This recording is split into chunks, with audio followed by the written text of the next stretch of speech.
getting to write jokes for a living is the best job ever. It's awesome. Like, I just love working on all these different writing things, and like I can always do that. It just makes me happy. So that's like the career that you need to find for yourself if you're lucky enough to be able to do that.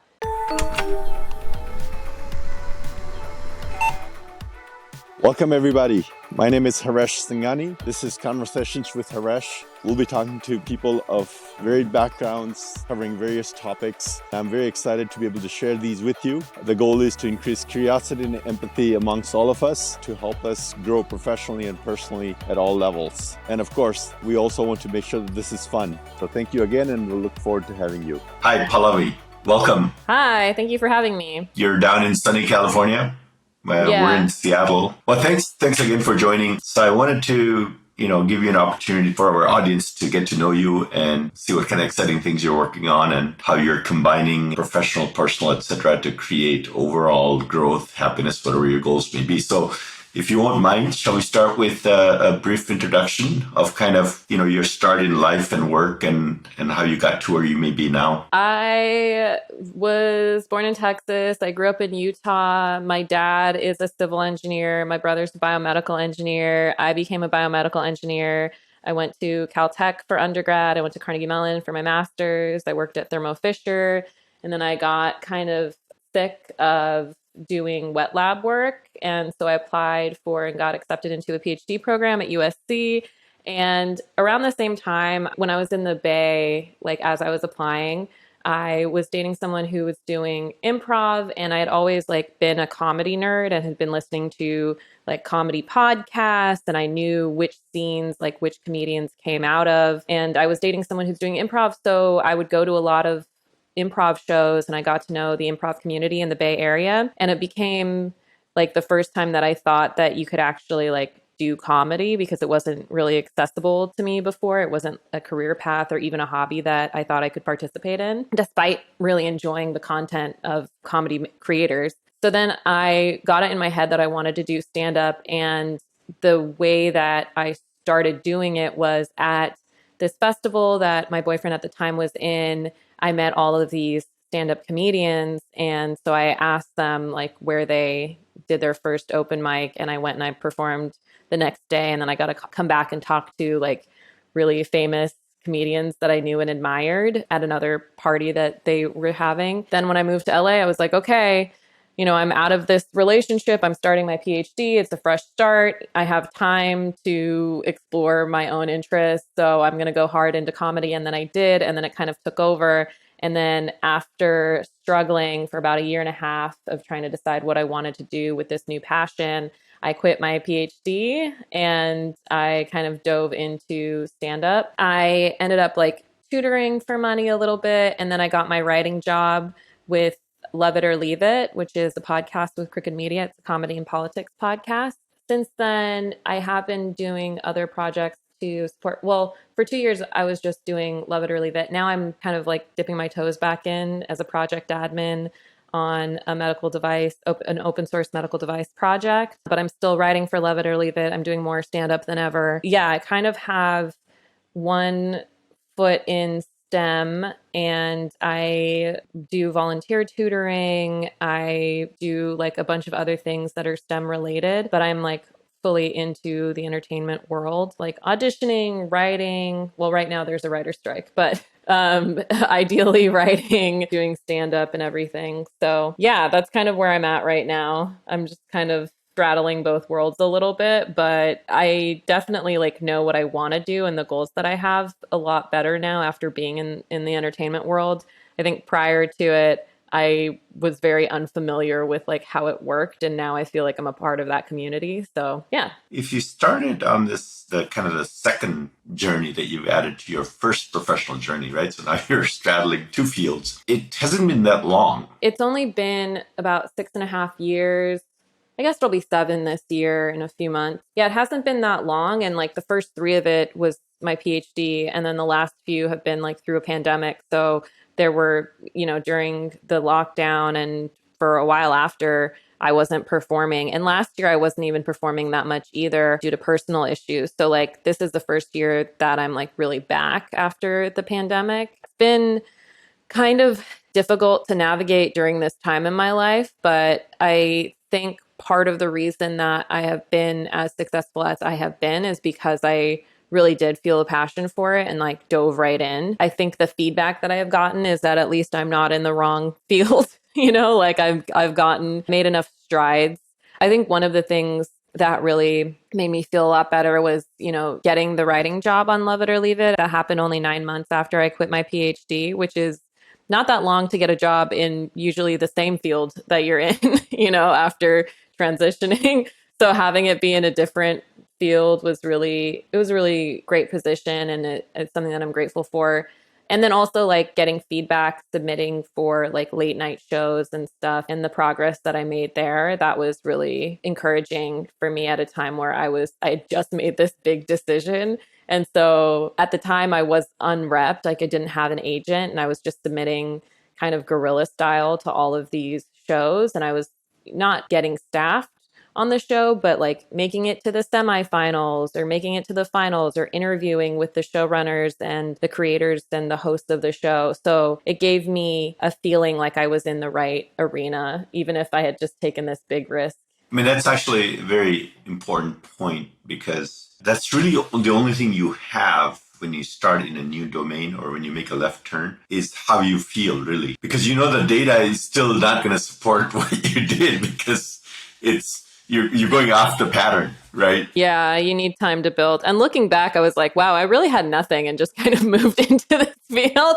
At the time, I was like, oh, I booked this web series, I did this. But now you look back and you're like, that's like not enough to, to make this decision off of. I am so much, I think, happier doing what I'm doing now than like forcing myself to stifle parts of myself. Like I'd always been interested in a lot of different things. And I was always told that that was a problem rather than something that was positive or allowed you to be well rounded. Like you need to focus, you need to have discipline, you need to succeed in one area. How much of that interesting external pressure was from family or from expectations around, what a successful career might look like for somebody? I think it was both family. It was also the group of friends that you're in when you're in STEM, is that there are these like very successful, focused people with PhDs in very niche areas. It's very ingrained in you, both culturally as an Indian person, as an Indian American, and also just as a nerd, to succeed in like a very specific area. And it's not to say that those nerds weren't well rounded or weren't talented in other areas. It's just you have to exceed expectations in all of these things that you do. And it's kind of counterintuitive. It worked really well for me when I was in high school and had to fill up my resume and have all these extracurriculars. I was like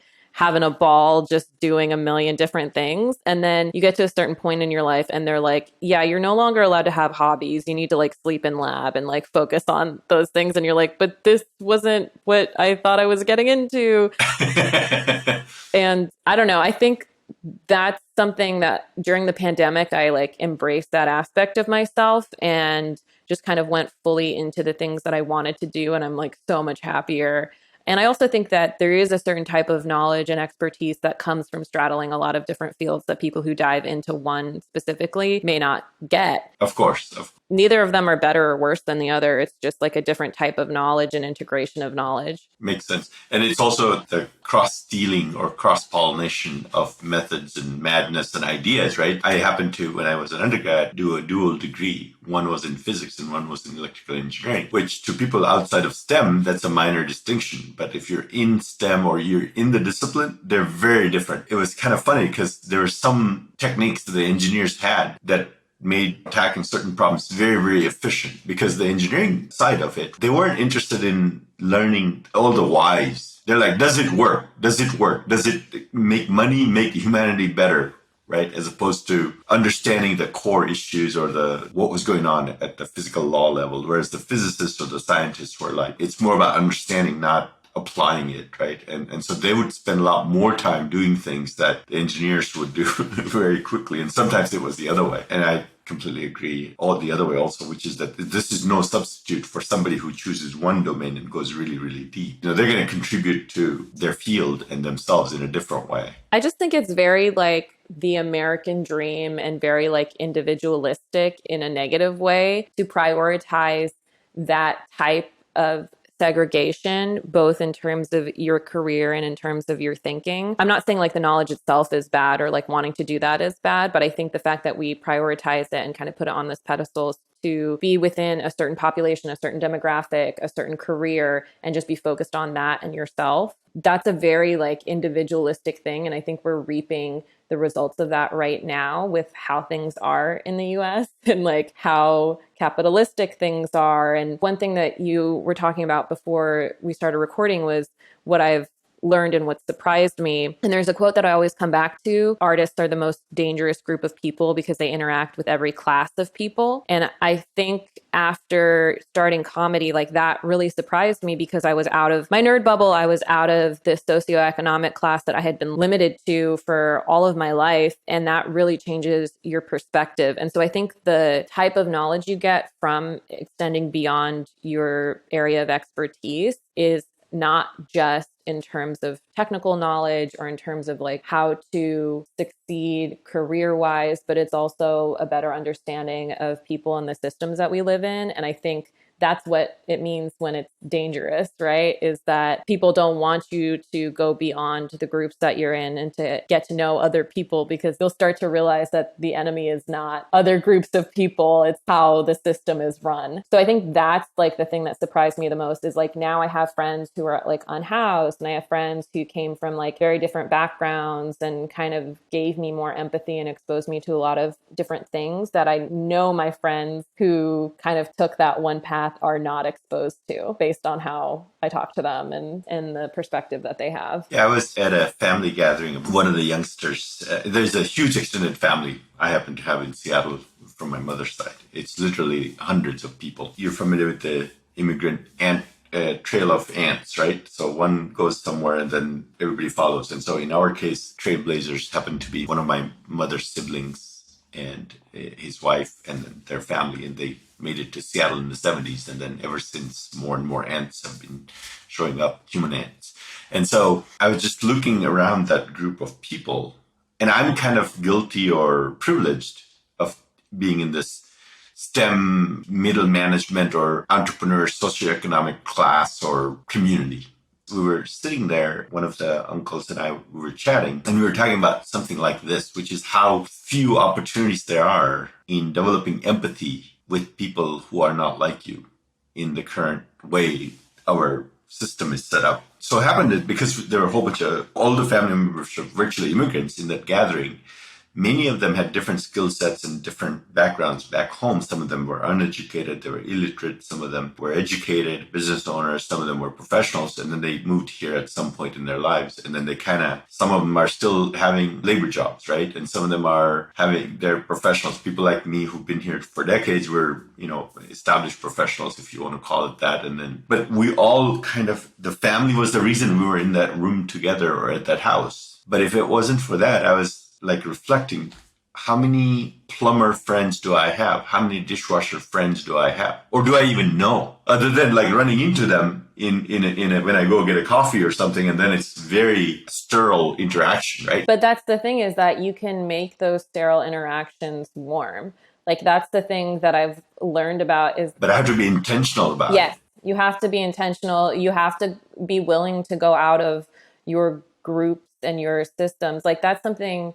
I have a lot of friends who work with unhoused people in mutual aid groups here in LA, especially during the pandemic. Like for 2 years, they've been running soup kitchens and community fridges and serving hot breakfast out of the park. So because of interacting with them, I have become more intentional. And like being in LA, there are a lot of unhoused people, but now I try to get to know the ones in my neighborhood as my neighbors, And so you have to go out of your way and you have to think beyond kind of like how they want you to think, It's also like booking comedy shows. Like there will be cis white guys who book comedy shows and they only book white guys, and then they get like one token somebody, and it's because those are the people in their friend groups. But if you want to put on like a good show, you don't want to have like the same perspective time after like comic after comic. So you do have to be intentional about booking. You do have to be intentional about like who your friend groups are. Not to say that you should like tokenize people, but you should like want to have different people around you, you know? The next time you go get a coffee, you can like talk to the person and like look at them as a person rather than like, you know, someone who's just part of you getting your coffee. You know what I mean? Yeah, someone more than an enabler, right? Enabler is in itself very valuable, but so one of the exercises I've given myself and a few others, and maybe you can help me with this, is if you were to boil down an entire field to one sentence, right? So Mr. Feynman had a saying about science, which is if he could convey to the next set of humans who survived this massive disaster where all scientific knowledge was lost, he would say that one sentence knowledge of science would be everything is made of atoms. You might have heard or read an author called Neil Shubin who wrote Your Inner Fish, which is a book I highly recommend. But basically he's a paleontologist, or was, and he still is, but then he added another field. And then he was at a university, might have been Harvard. They lost their professor of anatomy to some other school. And so the dean of medicine asks Neil to teach that, while he's like, what do I know about anatomy? I'm a paleontologist. And it so happened that he started teaching it, and he, of course, did a fantastic job, as the dean knew he would. But then he started teaching the kids not just the parts of the human body but because he was a paleontologist, he started getting into how they came into being from an evolutionary biology perspective. And that gave everybody extra insights, or much, much heightened insights into why you're susceptible to many, many diseases that you are. And it's because how the body has evolved. The long and short of it is, he had a one sentence for biology, which is everything has parent. If you had to take all of civics or maybe humanities and you had to boil it down to one sentence that I would do, I would say humans are three-dimensional.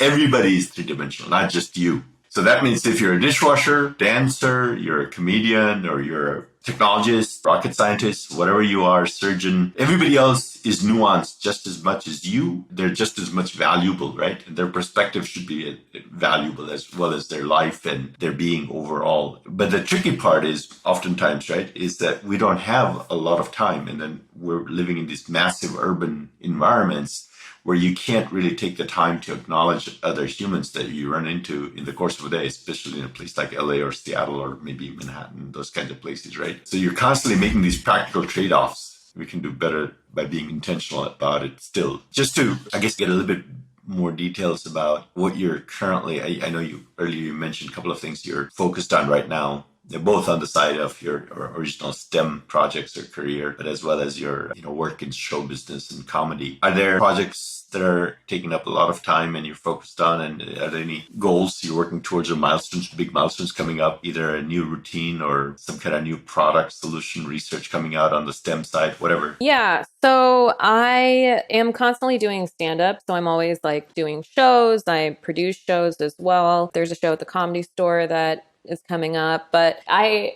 basically am constantly working on new material. I also eventually want to get on TV with my stand-up, like a lot of my friends have Comedy Central tapings and late night and things like that. And so that's a constant work, or a piece of yourself that you're always working on. But almost every night I get to do stand-up. And so you're constantly working and perfecting your routine and trying to be a better performer. And so that's stuff that at the core of it, I'm a stand-up and a writer. And so my week is kind of like I do a bunch of stand-up at night. During the day, I have my project admin role in terms of things coming up with that. We have like a webinar coming up. We have like a lot of things that we're excited about. It's the CARS project, CARSS at USC that I'm a part of. People want to look it up. It's a really interesting an open source implantable device project that's funded by the NIH. But yeah, so during the day, I'm working on that. I'm doing auditions. I'm writing my own projects, doing things like this, like podcasts, or last week, my friend asked me to be in her documentary. Different things come up. You're constantly like throwing everything you have at the wall. You're posting stuff on social media so that you can sell comedy tickets. So I think the way that people can support me best is by following me on social media and coming to my shows and supporting my stand-up, because that's where a lot of stand-ups right now are kind of in this weird place where we have to be big on social media in order to sell tickets, in order for people to book us. People think it's like a superficial thing, but for a lot of us, it like makes or breaks our career. Some of the best stand-ups I know, some of us hate social media or hate having to put our content out there because it's mean, with editing a podcast, it's a lot of work. And now you're doing that on a daily basis with like all of these videos, and you're just like a content machine in addition to videographer and, dealing with audio and editing, in addition to just like coming up with stand up. And that's not even all of your career. You have to like write and act and do everything else in order to survive. So I think that's like the tough part. So I think that's where people like sharing and supporting your social media content is where people can help. And it's even harder now that there's a writer's strike, because they're fighting for better payment and better long-term employment for writers, because there is that instability. So like we do have to do a million things, even if you're a writer now. Writing used to be the more stable thing. And then with streaming, people were undervalued. It feels like a rat race sometimes where you're like, oh, I have like all these new projects, but basically, if you're a fan and you're like all in on someone and whatever they make, that's like the best market for us to have, because then you're just excited to absorb whatever content we have, whether it be live stand up or a podcast, or if we're in something, and that gets us booked more and gets us more longevity in terms of our careers. That's why like all of these people who are successful in a field or are like Nepo babies can be Renaissance people, where they can do whatever art they want, because they have the audience for it. So that's like the goal, is to be able to control what we put out there in our creativity, rather than like having to like do it for money. You know what I mean? Like knowing that the money will come is like the ultimate goal, is just being able to make whatever you want, put it out there. And that I think creates the best art. But it sounds like you might be a person of breadth and depth, not just in terms of taking on certain challenges, but also you've probably thought about society and how to create a better version of it in your perspective. It's not like I have like this vision of like how everything should be, and like, you know what I mean? It's just, I know that there is like a lot of suffering right now. And I know, for example, there are like certain causes that I have strong opinions on, because I feel like I am around people who understand it better than I do. And like one of those causes, for example, that I always talk about and think about is unhoused people in LA are just suffering for no reason. And they do these like sweeps in LA where they like push them out of where they're living on the streets, and it just, destroys their property. It causes them to have to start over. It's very expensive. It's mentally taxing, when in the end they could just house them. And there is space to do it. There is money to do it. They just won't do it because they're like pouring that money into like the police budgets, and you know what I mean? So there are certain things that I'm like, well, there is a solution that has been proven to be a lower cost to the system overall for taxpayers, be the most humane thing to do in terms of like helping people, just be very practical and economical thing to do, in addition to being the most compassionate thing to do. I don't have like a vision of like, this is how everything should be. I just know that like, I believe like healthcare and housing and education should be a right afforded to everyone. And they can.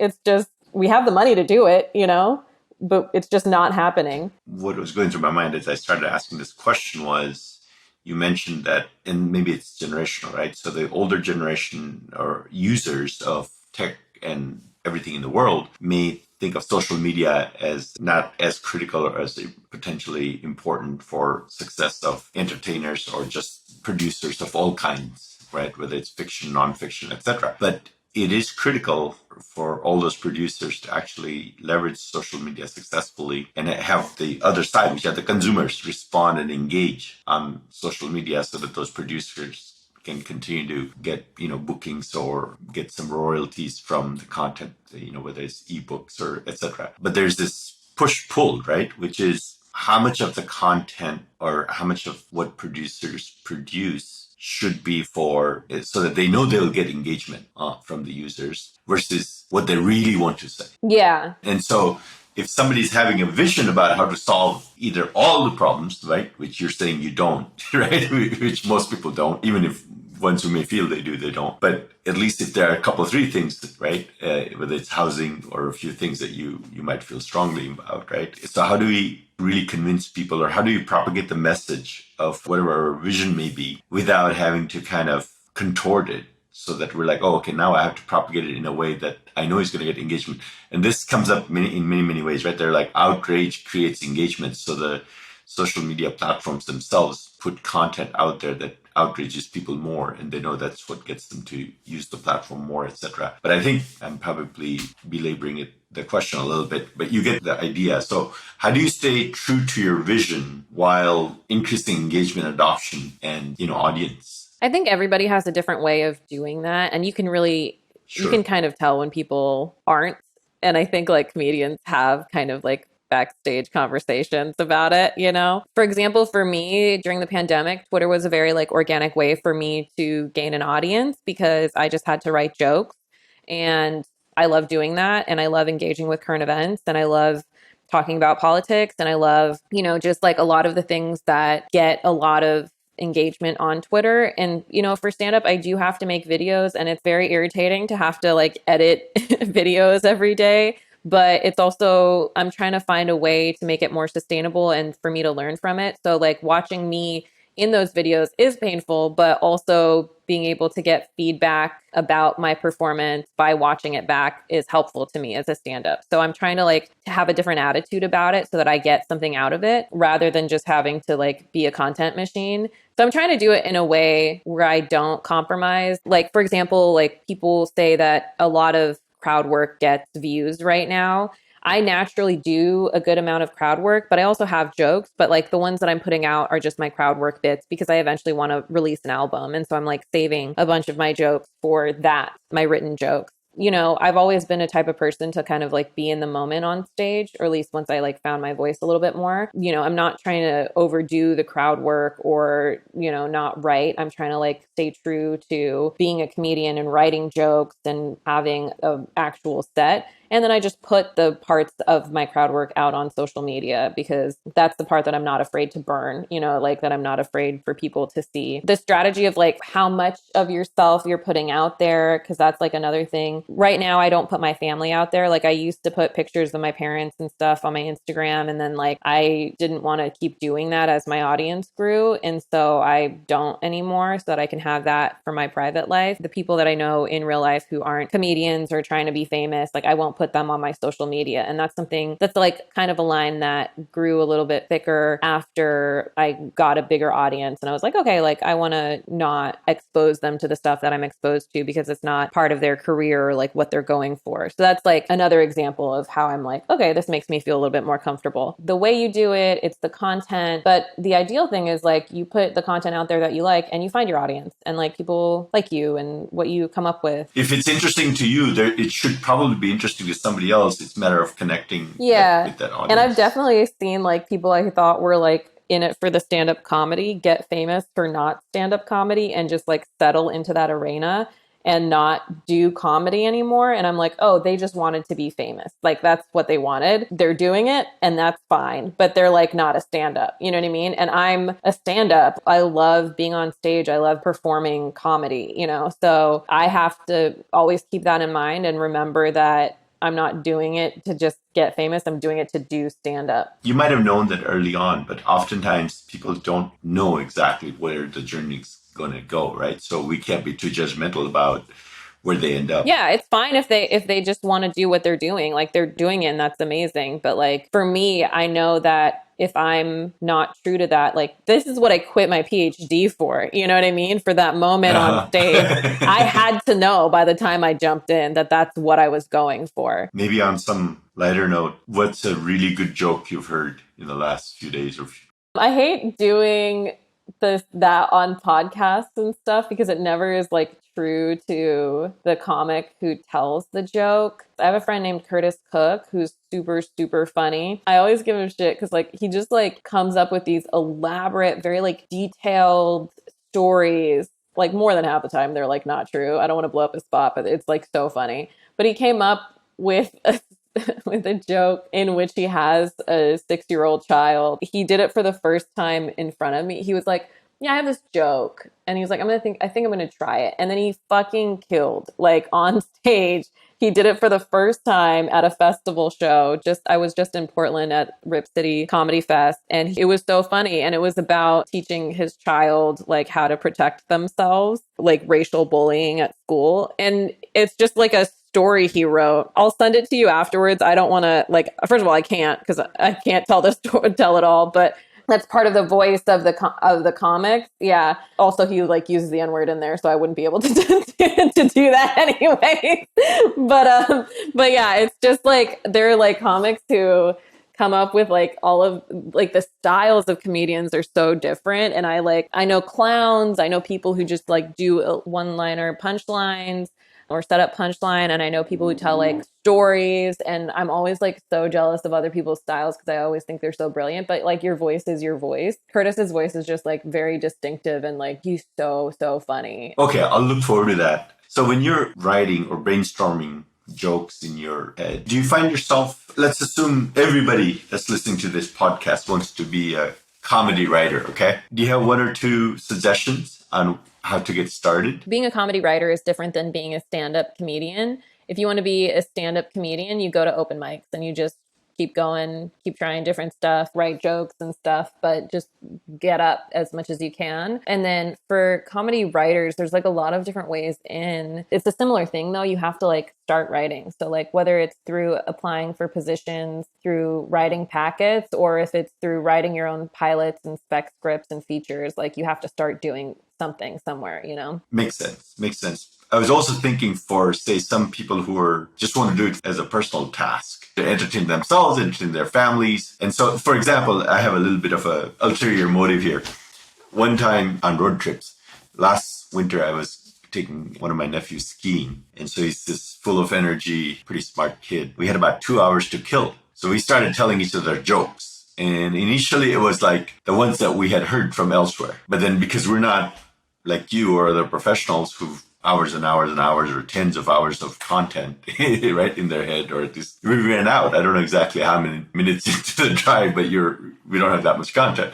So then I was like, Aiden, how about if we compose the jokes? We came up with a couple of jokes where it was like, hey, what did one stone say to the other stone, right? You rock, right? That's like so that's a 10-year-old. It's probably even a 5-year-old attempt at writing comedy, right? Or writing your own joke. But these are like extremely amateur, but kind of at the other end of professional comedy writer jokes or stand-up comedian stories. I guess I'm wondering if there's like a framework or something that you or people could go through to say, okay, there are these categories of jokes or these categories of stories. Maybe it's length, maybe who are the characters, and so on and so on, right? There's definitely like a lot of theory with like joke writing and how to formulate a joke and what makes stuff funny. And I think that's, you know, when you are with a group of comedians and they're talking about each other's bits, that's like what they get into of like, oh, you need to, you know, even with the cadence, like you should pause more here or like do this act out. But sometimes it's kind of like in the spark of the moment and you're not quite sure in a beautiful way, not in a lacking self-awareness way of like why a person is funny. Like they're just who they are. And that's like really funny. You know, there are a lot of books and blogs breaking it down of this is how a good storyteller, you know, sets up their story in a comedic way. This is how a good setup punchline joke works. This is how, you know, every comedian develops their own voice and figures out their own style. And then like you kind of like step back later and you're like, oh, I kind of actually have this style and it can be categorized in this way sometimes, but sometimes I surprise myself and I do something else, you know? But yeah, there's like a lot of that breakdown. And it's really funny to see friends like comedian friends after a set when they're like helping each other with their bits because we really get in writing mode. And even in writers' rooms, when you're figuring out like a plot line or how characters interact, it is like a puzzle piece that you're trying to like fit into different places and you're trying to like set things up in a logical way with the perspective of an audience member, like of someone viewing it in that way who doesn't know what's about to happen in thought. I really love that about writing and writing stand-up, comedy writing, like for pilots and stuff, and for writing stand-up. That is kind of like the mathematical part of it is like you can put the puzzle pieces or like string things along in a certain way that makes sense. And then once it fits in, you're like, oh, that's it. Of course, I have to pause here or they have to add this subplot or whatever. And so that's like the kind of aha moment that you have that I find really fun. I love that in like working with other writers. I'm in a writers group every Monday with my friends and we like work on each other's pilots and features and whatever they're working on. You know, we pitch ideas and we pitch character backgrounds and it's really fun like putting it together and figuring it out as a group. That's like an aspect of collaboration even within stand-up comedy, that people I think don't understand who are outside the community because they see it as like a lone wolf type thing. But there's a lot of collaboration in terms of helping each other go from mic to mic or show to show or whatever, just like hang out in the green room. But there's also the collaboration of being like, oh, hey, I have a tag for your joke, back and forth. So it's really fun to figure those things out. That's great. So there's definitely, for people who are interested either to entertain their nieces and nephews or their families or friends, looks like there are a lot of resources there's so many to lean on, right? There's so many. Sure. There are like really famous like writing books. There's really famous like joke books. Save the Cat is like a specific style of setting up a plot line, and it's also a book that talks about that stuff. You know what I mean? Like any field, it's been like analyzed and overanalyzed. Yeah, it makes sense. I mean, it's one of the most popular fields out there for consumption and for production, I suppose. So speaking of storytelling and the writers, what's happening with the strike, etc., artificial intelligence has been in the news a lot. We happen to have done a conference or a networking event last week at High Tech Advisors on artificial intelligence. Some of the usual suspects were on the panel from Amazon, Microsoft, and a couple of startups. We didn't talk specifically about writing, screenwriting, or comedy writing, etc., and how AI might be able to displace talent, or maybe AI can help improve the content, right? So usually whenever you have this leaps in technology, it can have one of two outcomes or both, which is you end up displacing the human workers that were doing that task, or you still keep those humans, but they produce a lot more or better product. So I'm curious, you must have probably had many conversations and thought about this. To whatever extent you've been tracking this, do you have any views or ideas on how this interplay between human talent and artificial intelligence might play out short-term, mid-term, long-term? Well, I think with any advancement in technology, a lot of times we create the technology and then worry about the ethics of it later. Scientists and engineers aren't policymakers. And I think there should be policymakers that understand the tech as they go. I think any tool or innovation we have should aid humanity and not harm it. The problem with AI is multifold. What it trains on is people's work. And so there's copyright and ownership associated with that. That is not, those people aren't being given credit or their due. And then the idea of corporations using that to replace people so that they can cut more corners, particularly in the field of art, which is supposed to be something that technology is supposed to free us up to do more of, to be able to express ourselves and our experience as human beings and how we view the world and our stories, is somewhat sinister. It's very sinister. Corporations, rather than giving living wages to people they've been profiting off of for decades, they said that we'd rather just replace you with AI and some scabs. I think that there's a lot of stuff that won't be captured by the technology. I think part of what makes art compelling is the humanity behind it and the artists behind it. I think that this is a problem that's not just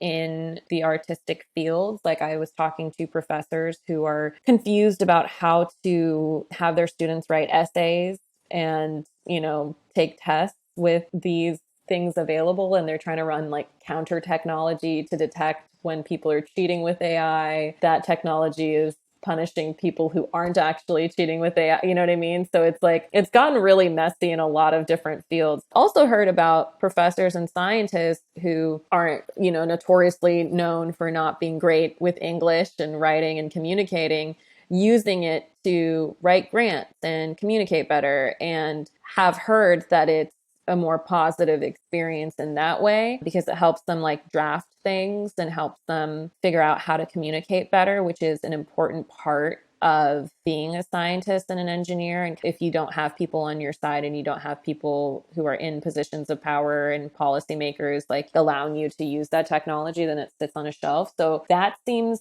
good and useful. But simultaneously, yeah, you don't want people's work being used without credit. You don't want it to be a way for corporations to become more evil. You don't want it to I think we're in this like weird nexus of how do we use this tech that we've created. And I think part of the issue is like we need to have people who create this tech understand the ethics of it as they go and put in like fail safes. And we also need policymakers to be a step ahead. And they're just like not literate in STEM enough. Like if you look at the conversations Congress has had with like Mark Zuckerberg, it's like so sad, like seeing how senators talk about finstas and like not understanding what anything is. There's just no literacy between the groups. The legal regulatory framework, they still haven't caught up to the current economy, which is basically an attention economy. It has nothing to do with pricing, whereas most of our antitrust, for example, framework is based on price competition. But in the attention economy, the end user pays zero. And that user, or who would have in the past been the customer, is the product. Now, I think our legal or political framework or political machinery is way, way behind. And I'm not sure if there's a fundamental solution to that problem, which is, it's almost a universal given that they'll always be behind. So then what do you do, right? You have to push them. You have to enable them in some ways and encourage them, and by people, taking up leadership in some capacity. But AI is such a pervasive technology and capability, or change actually, really, because it goes well beyond just technology. But it's going to be such a huge change. It's going to affect all the fields, not just art. I think, that ties back to when we were talking about the attention economy. It does tie back to like intention, and these economies are going to change. Like our technology is going to change. What we value is going to change. But if the system values making sure that society, people in general, are taken care of, then I feel like those technologies and those innovations should, work within the confines of like being a boon to humanity, rather than working against it. But people's intentions are not that way. And so how do you combat it? Our history as humans, right, is very good and bad, right? There's a mix. And so every time you have technology that gives people more power or more means or more efficiency or more productivity, some of the times it will be used for bad ends, because that's what some of us do. And maybe every one of us has some of those elements in us. Most of the times the good elements kind of keep the bad parts in us in check. But every time, whether it's steam engines or gunpowder, which was used for, killing people, but it also was very instrumental in helping build railroads and roads and dams and stuff like that, right? And almost any automation or advance in technology was always a double-edged sword. There probably has never been one that was not.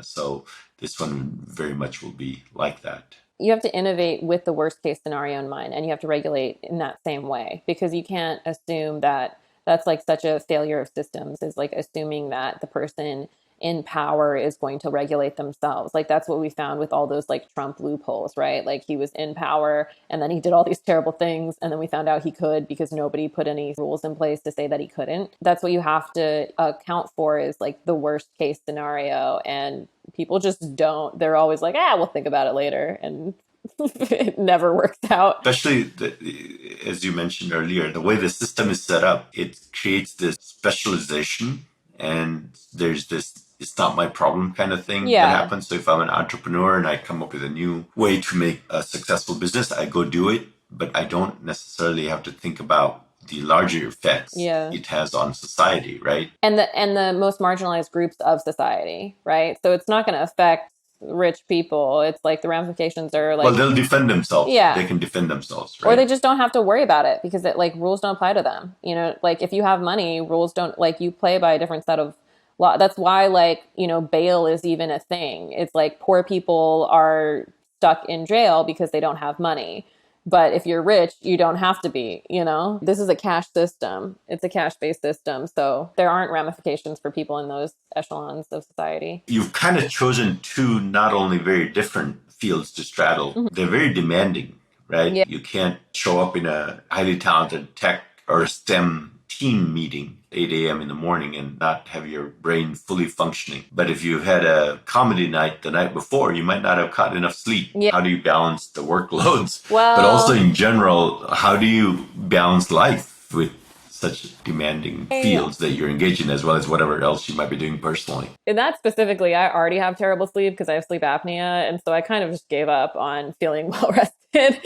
So yeah, so I have like terrible sleep habits and it's like not the smartest thing. But lately I've been trying to find balance by like doing what I need to do in my careers and then trying to like connect with people and still support the relationships that are important to me in my life, because the first few years of stand up, I wasn't. And I had to deal with the outcomes of that, of like turning around and finding that like some of my friends weren't my friends anymore because I had been too focused on stand up. You know, it hurts, but it's also not good for my brain. You know, I suffer from like depression and anxiety and I'm medicated for it, but you still need that like human element to connect with people. And I've noticed that. And it's unfortunate that I was incentivized to make those relationships more fruitful partially because of my productivity being impacted. Like that's how capitalist of a system we live in. I was like, my brain is hurting and I can't work more. So I need to love my friends and family better. Like that's like a messed up thing. But also like obviously it brings me joy and happiness to connect with people. And I wouldn't be the type of performer that I am if it didn't. But yeah, so I try to like do as much as I can, but I also like definitely am getting older. I think post-pandemic, a lot of people get more tired. And so I have my dogs at home that kind of like take me out of my head. I have my friends that I really care about and I have family. I have a nephew now. And so like I get to go visit him. And so things kind of, your priorities kind of change as you get older. And also as you realize that it's a marathon and not a sprint. And once you feel stable in your ability to support yourself, which can change at any point in the system, as we've talked about. But, you know, as you feel more secure in your field, you feel the ability and the luxury to be able to invest more into those like friendships and things. And so I feel very lucky that I'm at a place in my life where I can have like two dogs and have friends come and stay over when they visit and like go visit my family. And so, yeah, I'm very lucky in that I get to do that. I thrive off of having a bunch of different projects and like being busy. Like I feel like not good when I don't have anything to do. So there are a lot of people in LA who are like just actors. And when they're not booking stuff and not working, because you have to audition for a lot of things, there's like a lot of downtime and like they can take classes and stuff. But if they're not working on other projects, I feel like I would go crazy if I didn't have stand up. I can always do stand up. If it's like open mics or shows, like I can always focus on stand up or social media or like, you know, have something to do. And I love doing it, you know, like getting to write jokes for a living is the best job ever. It's awesome. Like I just love working on all these different writing things and like I can always do that. It just makes me happy. So that's like the career that you need to find for yourself if you're lucky enough to be able to do that, is something that you want to keep doing, you know? Comedy, it energizes you. Yeah. Which means it's not something you need to take a break away from. And I may be oversimplifying, but it's almost like part of your me time. Yeah. The draining part is like the admin part where you have to like do all the business side stuff. But yeah, that's something that I didn't account for during the pandemic. Like I had my social life, a lot of it's around comedy, laughing all the time, just that physical reaction I get through comedy. Performing is like a high that I get, you know, like I didn't have any of that during the pandemic. So I really had to like reckon with myself. But yeah, I love doing stand up. I love going out every night and doing it. Any workouts, physical aspects, or spiritual or meditation, prayers, any of that? Do you use any other techniques for well-being? I'm not like spiritual or religious, but yeah, I think like feeling grounded with my friends and family and my dogs. Like I really love pets and going on our walks and stuff. I'm trying to focus on like exercise again. Like I get in bouts of it where I don't do it. And since I've gotten these two dogs, they're both like puppies. And so I haven't had a chance to like, oh my God, they're crazy. I love them so much though, but things are starting to calm down. So I really do feel the need to like exercise more or at all at this point, finding different things. I love listening to music. I got a car recently. And so like driving to shows and just listening to music and kind of singing along is like my meditation, you know, just kind of like taking me out of it. But two things remaining. One, which I didn't tell you about earlier, but some of the people that have been on guests wanted to do was to ask me a question or two. You're welcome to do that. And the second thing I wanted to cover before we wrap up was kind of any parting thoughts you might have. So we can go with it. If you have any questions for me, I'm happy to pretend to be the guest. Well, one thing that like interested me that you were speaking of before we started recording was that you said you're an empathetic person and that you like learning about different people. Is there something within that that you feel like other people may not have? Or is there something like we talked about intentionality in terms of connecting with people? Is that something that you like practice daily? Does that come to you intuitively? Is there a way other people can like find that within themselves? It's probably like a lot of things that we have in ourselves. Some of it is probably innate, and you can always probably learn some of it or do more of it or be better at it if you wish. So I think first and foremost, it's recognizing or realizing that having a sense of empathy is actually a good thing, and one wants to increase that in themselves. We are empathetic, right? That's all of us are. It's just to what degree. In my case, the combination of curiosity and empathy, I think I've found them to be very valuable. For me, what drives me to want to enhance empathy in myself and even hopefully in others is that's a necessary ingredient in solving many of the problems we are facing as a society, as a species, even as a planet. Because ultimately, there are a lot of spiritual traditions, religious traditions out there that try to kind of get to the deeper meaning or deepest meaning of the universe and life and etc. To me, those seem fairly remote or abstract, or many of them do. Through empathy, I think we can really understand other humans here now and contribute to each other's well-being. And I think that's the opportunity that we have by enhancing our sense of empathy. And that comes, I think, through, sometimes it's a chicken and egg problem. I can't empathize with people I don't know. I can't get to know people I don't empathize with. And so for me, it's probably a little bit like stand-up comedy for you.